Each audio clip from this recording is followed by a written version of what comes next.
बघा ना, आज आपण हजारो रुपयांच्या लाईट्सने घर सजवतो, पण आपल्या संस्कृतीत एक छोट्याशा दिव्याला इतकं का महत्त्व दिलं गेलंय?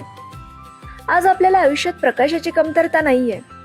मोबाईल स्क्रीनचा प्रकाश आहे, जो सगळं काही एका क्लिकवरती आपल्याला उपलब्ध करून देतो. तरीही मनात कधी कधी एक वेगळाच अंधार जाणवतो.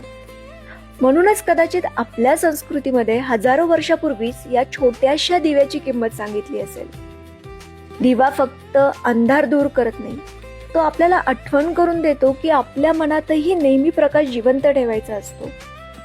आज घर उजळायला एक स्विच पुरेसा असतो, पण मन उजळायला काय लागतं?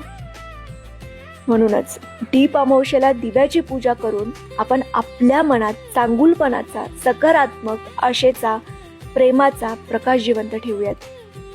आपल्याला संकल्प करण्यासाठी फक्त नवीन वर्षाची गरज नाहीये, तर त्याची सुरुवात आपण दीपपूजनाने देखील करू शकतो.